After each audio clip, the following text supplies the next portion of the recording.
നടന്ന മാതൃഭൂമി ചർച്ച കാണുകയാണ്. വയനാട് ഫണ്ട് തട്ടിപ്പുമായി ബന്ധപ്പെട്ട് കോൺഗ്രസ് പ്രതിനിധിയോട് അഭിലാഷ് മോഹൻ ന്യായമായിട്ടുള്ള ഒരു ചോദ്യം ചോദിച്ചു. സാധാരണഗതിയിൽ ഇവരെ തട്ടിപ്പിനെ സംബന്ധിച്ച് ന്യായമായിട്ടുള്ള എന്തെങ്കിലും ചോദ്യം ചോദിച്ചാൽ പിന്നെ മെഴുകലാണ്, ചോദ്യം ചോദിച്ച ആളെ അധിക്ഷേപിക്കലാണ്.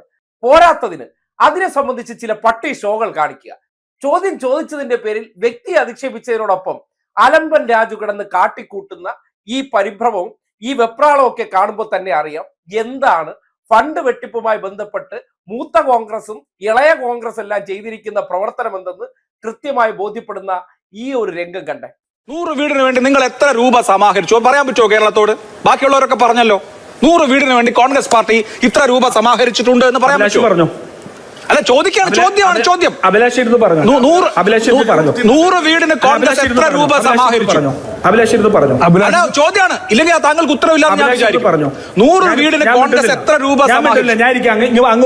100 വീടിന് കോൺഗ്രസ് എത്ര രൂപ സമാഹരിച്ചു? അങ്ങ് പറഞ്ഞോളൂ. ചോദ്യം പറഞ്ഞോളൂ. 100 പ്രേക്ഷകർ കാണുന്നുണ്ട്. ഒരു പരാജയപ്പെട്ട ഗവൺമെന്റിനെ വെളുപ്പിക്കാൻ വേണ്ടി അഭിലാഷ് കാണിക്കുന്ന 100 വീടിന് താങ്കൾ എന്തൊക്കെ പറഞ്ഞാലും ഈ ചോദ്യത്തിന് ഉത്തരം വേണ്ടേ? 100 വീടിന് കോൺഗ്രസ് എത്ര രൂപ സമാഹരിച്ചു? 100 വീടിന് കോൺഗ്രസ് എത്ര രൂപ സമാഹരിച്ചു? ഉത്തരവില്ലല്ലോ. ചർച്ച നടത്തിക്കോളൂ. അല്ല, ഉത്തരവില്ലല്ലോ.